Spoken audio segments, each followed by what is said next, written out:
ఎవరమ్మా నువ్వు? చెప్పమ్మా, ఎవరు నువ్వు? నువ్వెవరో నాకైతే తెలీదు. ఒకవేళ మా ఆవిడికి ఎవరో తెలుసేమో. ఒక్కసారి పిలుస్తానుండమ్మా. పూర్ణ, పూర్ణ.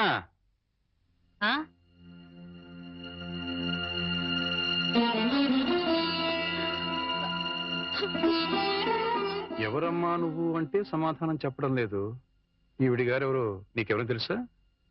నాకు తెలీదండి. ఎప్పుడూ చూసిన గుర్తు కూడా లేదు. నన్నలా పిలవకమ్మా. నన్నలా పిలిచే హక్కు నా కూతురు సీతకొక్కదానికే ఉంది. నీకేం కావాలి?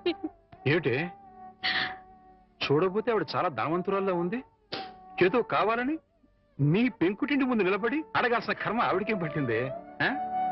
చూడు, ఆవిడ కట్టుకున్న చీర చూడు. నీ జీవితంలో ఎప్పుడైనా అంత ఖరీదైన చీర కట్టుకున్నావా? ఏదో సంసార పక్షంగా సగటిల్లాలుగా బతికేస్తున్న నీ ఇంటికి అంత గొప్ప ఆవిడ ఎందుకు వస్తుంది? ఎవరిదైనా అడ్రస్ కనుక్కోవడానికి వచ్చి ఉంటుంది. అంతే కదమ్మా? మాట్లాడమ్మా. మాట్లాడితే కదా నువ్వెవరో తెలిసేది. మాట్లాడకుండా ఉంటే ఎలా తెలుస్తుందమ్మా?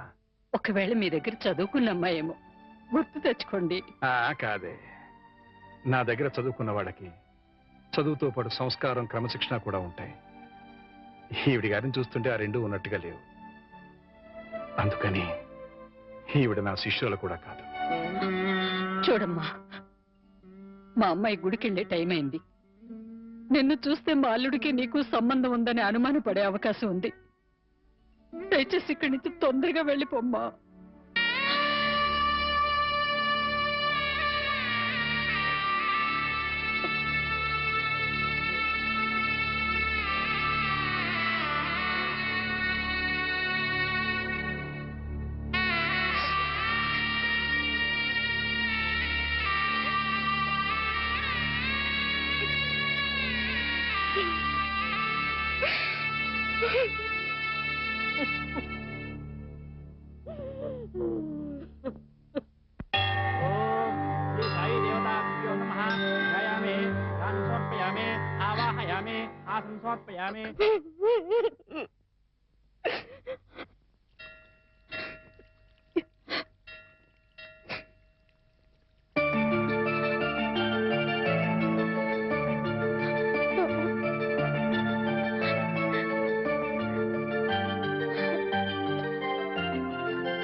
ఏంటి ఇక్కడికి తగలబడ్డావు?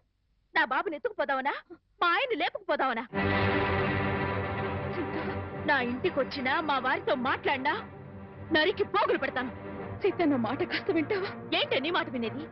నీలాంటి బజార్ దాని మాటలు వినాల్సిన అవసరం నాకు లేదు. ఏ మొహం పెట్టుకుని ఈ ఊరికొచ్చావే? సిగ్గులేని జన్మ, ఎందులో పడి చావాల్సింది.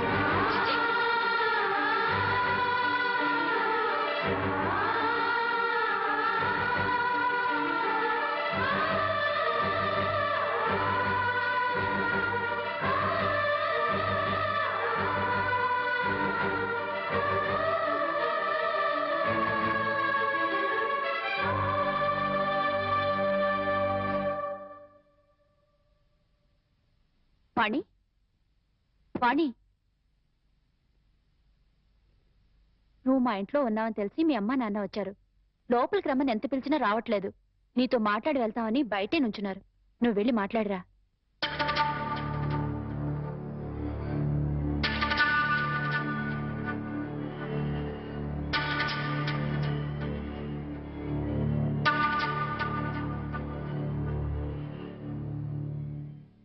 ఇంటి దగ్గర నువ్వెవరో తెలియనట్టు మాట్లాడి ఇక్కడికి ఎందుకు వచ్చారా అని ఆశ్చర్యపోతున్నావా అమ్మా? అక్కడ నువ్వు ఎక్కువసేపు ఉంటే అల్లుడు నిన్ను చూస్తాడని పంపించేశావు. అమ్మా, ఈ ముసలి తల్లిదండ్రుల మీద, భర్త మీద నీ కక్ష తీరలేదా? పరువు, మర్యాద, గౌరవం, మనశ్శాంతి అన్నీ పోగొట్టావు. ఇంకా ఏం పోగొడదామని ఇక్కడికి వచ్చావమ్మా. నువ్వు పోగొట్టాలన్నా మా దగ్గర ఇంకేం లేదు. ఆ నాన్నని వాడు ఒకడున్నాడు, వాడు నీకు జన్మనిచ్చాడు, పెంచి పెద్ద చేశాడు అనే విశ్వాసం నీలో ఏమాత్రం ఉన్నా సాయంకాలానికల్లా ఈ ఊరుదులు పెట్టి వెళ్ళిపో. లేదు నేను వెళ్ళనంటావా? చెప్పు, మేమే ఈ ఊరుదులు పెట్టి వెళ్ళిపోతాం. అమ్మా, నీకు 2 చేతులు ఎత్తి దండం పెడతాను. నా కూతురి జీవితంలో నిప్పులు పోయొద్దు, నా అల్లుడి బ్రతుకు నరకం చేయొద్దు. వెళ్ళిపోమ్మా, ఈ ఊరుదులు పెట్టి వెళ్ళిపోమ్మా. వెళ్ళిపో తల్లి.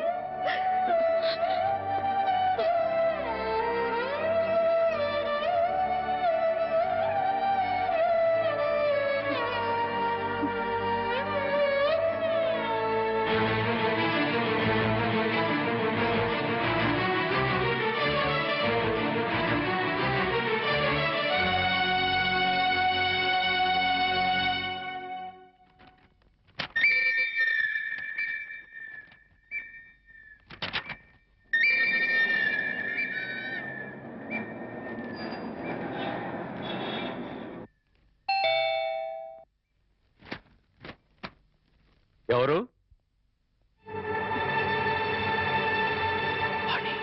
ఏంటి, బాణి వచ్చిందా? వచ్చింది. ఏ మొహం పెట్టుకుని తిరిగి వచ్చావని చెడామడ తిట్టి పారేశాను.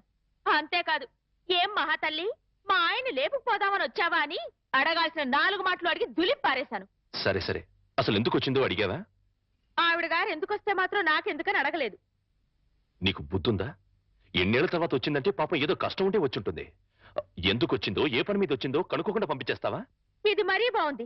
మధ్య నా మీద వస్తారేమిటి? సరే, బాణి వచ్చిన విషయం నాకెందుకు చెప్పలేదు? నేనే చెప్పొద్దు అన్నాను బాబు. అది మళ్ళీ నీ కంటపడితే గతం నీకు గుర్తుకొస్తుందని, ప్రశాంతంగా ఉన్న నీ మనసు మళ్ళీ పాడైపోతుందని నేనే చెప్పొద్దు అన్నానయ్యా.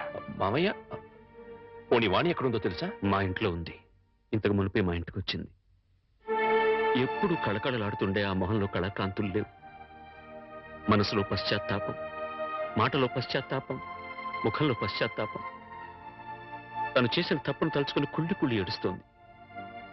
నీతో ఒక్క మాట చెప్పినమని నన్ను పంపించిందయ్యా. ఇంకో అరగంటలో ట్రైన్కి వెళ్ళిపోతున్నాను అంకుల్. శాశ్వతంగా వెళ్ళిపోతున్నాను. ఇంకెప్పుడు ఎవరికి కనిపించను. ఒక్కసారి ఆయనతో మాట్లాడాలి, తీసుకురావు అని ఆ బిడ్డ దీనంగా అడుగుతుంటే కడుపు తరుక్కుపోయిందయ్యా. చేతకాక చిన్న పిల్లల్ని ఏడ్చేశాను. రామారావు, వాణ్ణి తను పోగొట్టుకున్న స్థానాన్ని సంపాదించుకోవాలని అనుకోవటం లేదు. తనకు ఆశ కూడా లేదు.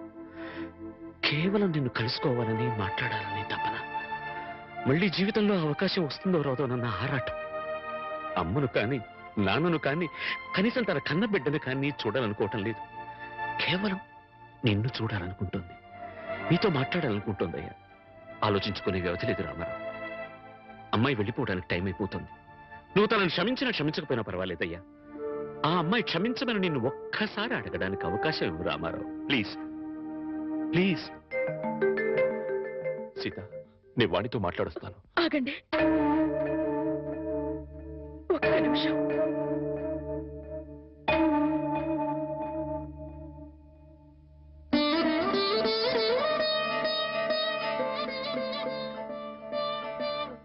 ఆడవాళ్ళు ఎవరొచ్చినా పసుపు కుంకుమ పెట్టి పంపడం ఈ ఇంటి ఆనవాయితీ.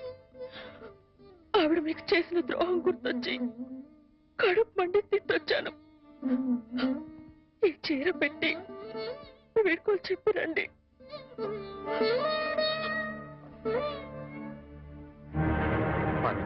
వాణి ఎక్కడ? ఆ గదిలో ఉంది. వెళ్ళు.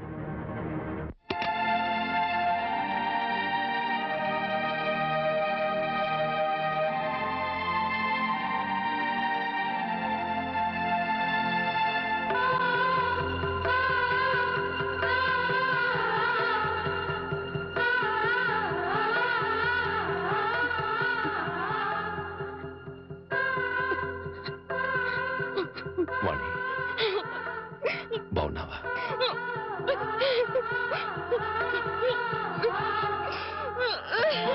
వాణి, వాణి, ఏమిటిది? ఇలా కూర్చో.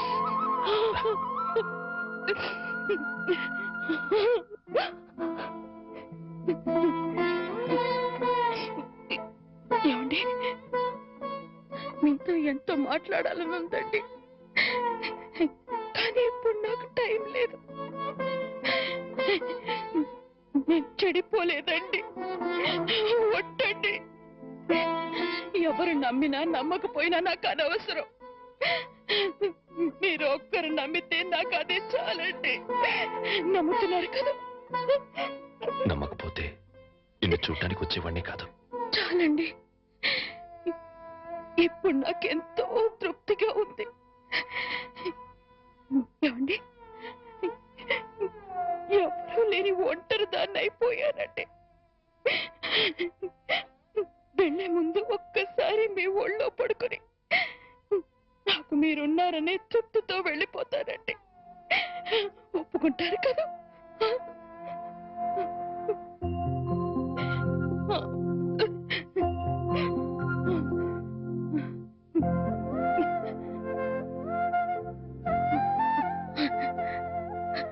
వాణి, ఇంటికి వెళ్దాం పద. అందరూ లేచిపోయిందని నిందలు వేసిన అవేమీ పట్టించుకోకుండా మళ్ళీ నన్ను మీ జీవితంలోకి ఆహ్వానించే పెద్ద మనసు మీకున్నా వచ్చే అర్హత నాకు లేదండి. కార్లు, బంగ్లాలు, నగలు, కోట్లు కావాలన్న పిచ్చిలో వాటన్నిటినీ మించిన మిమ్మల్ని వదిలి వెళ్ళిపోయానండి. నా జీవితాన్ని నేనే నాశనం చేసుకుంటాను.